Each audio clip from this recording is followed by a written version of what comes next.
आम्ही महायुती प्रचंड मताधिक्याने जिंकलो आणि जनतेच्या मनातलं सरकार आता स्थापन होईल आणि लोकांनी भरभरून प्रतिसाद दिला।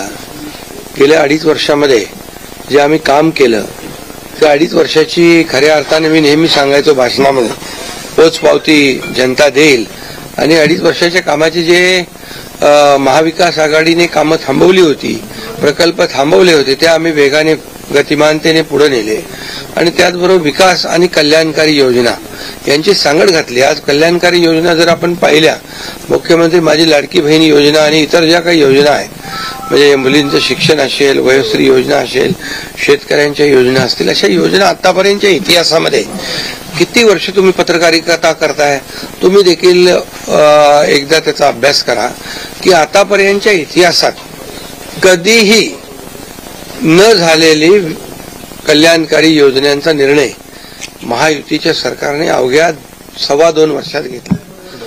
हा इतिहास आहे आणि या योजना महाराष्ट्राच्या इतिहासामध्ये सुवर्णाक्षराने लिहिल्या जातील आणि मला विश्वास होता की आम्ही केलेला विकास, आमचा अजेंडा विकासाचा होता आणि आम्ही केलेल्या कल्याणकारी योजना, आम्ही म्हणायचो सर्वसामान्यांचं सरकार आहे, सर्वसामान्यांचं सरकार, गोरगरिबांचं सरकार। मी देखील एक शेतकरी कुटुंबातून आलो म्हणून मी गावी येतो, कारण गावी मला आलं की एक वेगळा आनंद मिळतो, माझ्या लोकांमध्ये येतो, लोक भेटतात, माझी शेती आहे, शेतीकडे जातो आणि हा वेगळा एक आनंद मला या ठिकाणी समाधान मिळतं। म्हणून मी देखील एक गरीब परिवारातून, शेतकरी परिवारातून आलो म्हणून मला याची जाणीव आहे, गरिबीची जाणीव आहे, सर्वसामान्यांच्या परिवाराची जाणीव आहे। म्हणून आम्ही ज्या योजना केल्या त्या योजनांचा सर्वसामान्य लोकांना त्यांच्या जीवनामध्ये काही ना काही फायदा झाला आणि म्हणून आम्ही म्हणाल तर इकोसिस्टीम तयार केली।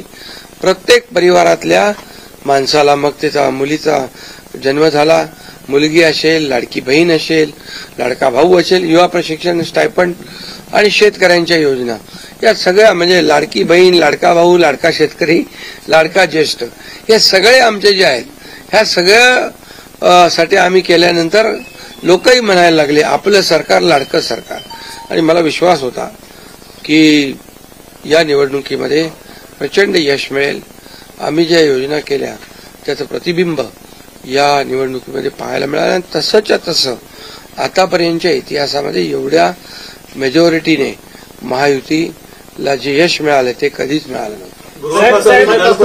मोठ्या प्रमाणात अशी मागणी आहे की तुम्ही मुख्यमंत्री व्हावं, अशा प्रकारची खूप मागणी आहे, नेमकं काय ठरलंय याचीही उत्सुकता नाही। यामध्ये बघा, साहजिक आहे, जनतेच्या मनामध्ये मी जे काम केलं, मुख्यमंत्री, जनतेचा मुख्यमंत्री, मी कॉमन मॅन म्हणून जे काम केलं, मी म्हणायचो सीएम म्हणजे चीफ मिनिस्टर नुसतं नाही तर कॉमन मॅन, आणि कॉमन मॅन समजून मी काम केल्यामुळे कॉमन मॅनच्या ज्या अडचणी आहेत, दुःख आहेत, ते मी समजून घेऊन सोडवण्याचा प्रयत्न केला। त्यामुळे साहजिक आहे लोकांची भावना, पण आणि त्याबरोबर मुख्यमंत्री म्हणून माझ्या नेतृत्वाखाली निवडणुका झाल्या, माझे दोन्ही उपमुख्यमंत्री सोबत होते, सर्व सहकारी सोबत होते आणि मिळालेले यश हे अतिशय प्रचंड आहे आणि यामध्ये मी म्हणूनच याच्यामध्ये कोणाचाही संभ्रम नको म्हणून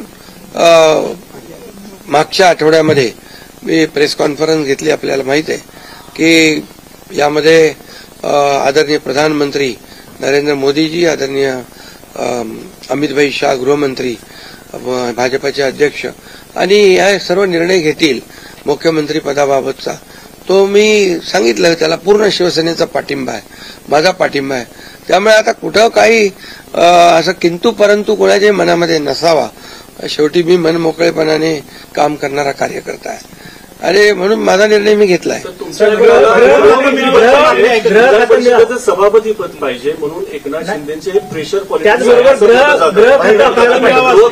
नाही, हे पहा, याच्या बाबतीत चर्चा होईल, आता चर्चा होईल, चर्चेमधून बऱ्याचशा काही गोष्टी निघतील, बऱ्याचशा गोष्टी सुटतील आणि त्यामुळे आम्हाला सर्वात महत्वाचं म्हणजे आम्हाला जे निवडून दिलेलं आहे लोकांनी, त्या लोकांना ज्या काही आम्ही कमिटमेंट केलेल्या आहेत त्या राज्याच्या विकासाच्या दृष्टीने किंबहुना ज्या आम्ही लोकांची बांधील आहोत, ही बांधिलकी आम्हाला जपायची आहे। सगळ्यात महत्वाचं मला काय मिळालं, कुणाला काय मिळालं यापेक्षा जनतेला काय मिळणार आहे, महाराष्ट्रातल्या जनतेने भरभरून मतदान केलेलं आहे, मतांचा वर्षाव केला आहे. आता त्यांना आम्ही आमच्या पद्धतीने जे देण्याचा प्रयत्न होणार आहे. त्यामुळे यामध्ये लोकांच्यासाठी जे करायचं आहे ते आम्ही करणार आहोत. उपमुख्यमंत्री पदासाठी श्रीकांत शिंदेचं नाव समोर येते आपल्या गटाकडनं, ही गोष्ट खरी आहे का? नाही बघा, चर्चा अजून सुरू आहे. चर्चा खूप, आता तुम्हीच चर्चा करत असता पत्रकार, तुमच्या चर्चा खूप जास्ती असतात. त्यामुळे तुम्हाला एकच सांगतो या सर्व चर्चा आहेत. आता एक बैठक आमची अमित भाईंच्या बरोबर झालेली आहे, दुसरी एक बैठक आमची होईल तिघांची, आणि त्या बैठकीमध्ये खूप साधक बाधक चर्चा होईल आणि त्यामधून योग्य तो निर्णय या महाराष्ट्राच्या हिताचा. बघा, आमच्यामध्ये तुम्हाला मी सांगतो, या जनतेने आम्हाला भरभरून दिलेलं आहे.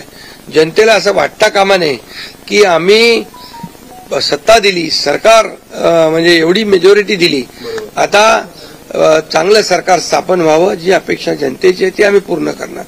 आणि आम्हाला जनतेबरोबर आम्ही उत्तरदायित्व आहोत. त्यामुळे लोक काय बोलतात, विरोधक काय, आता विरोधकांना काय काम राहिलंय का? काय राहिलंय बाकी? आता जे काय आता ईव्हीएम म्हणजे आता याच्यामध्ये मी एकच तुम्हाला सांगतो की आमच्यामध्ये कुठलाही काही समन्वयाचा अभाव नाही. समन्वयाने काम सुरू. मी तर माझी जाहीर भूमिका परत मला मांडण्याची गरज नाही. मी तर बुधवारी जो प्रेस कॉन्फरन्स घेतली त्यात सगळी भूमिका स्पष्ट मांडलेली आहे.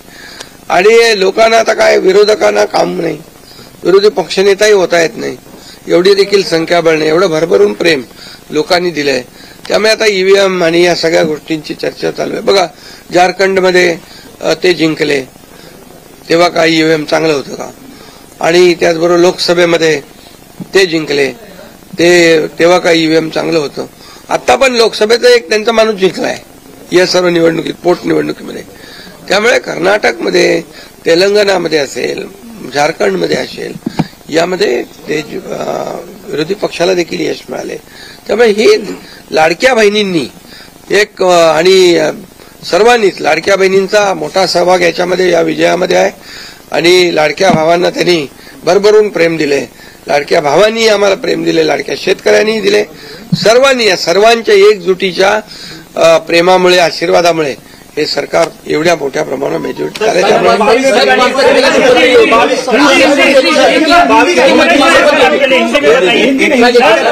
मेरी तबीयत अच्छी है. मैं यहाँ पर आया था रेस्ट करने के लिए. अभी बहुत काफी भागदौड़ हो गई चुनाव में.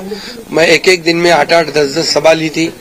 और मैंने कोई अभी तक मेरे 2-2.5 साल के कार्यकाल में छुट्टी बिट्टी कोई मनाता नहीं. मैं यहाँ भी आता हूँ, यहाँ भी जनता दरबार होता है, लोग आते हैं. अभी भी लोग आए मेरे को मिलने काम के बहाने.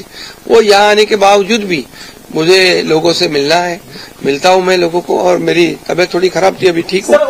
और मुझे एक ही है कि ये सरकार जो है ये जनता की आवाज वाली सरकार है. जनता को जैसे सरकार चाहिए वैसे सरकार मिलेगा. मैंने बुधवार के दिन पूरी तरह मेरी भूमिका स्पष्ट की हुई है. आदरणीय प्रधानमंत्री जी, आदरणीय गृह मंत्री अमित भाई और भारतीय जनता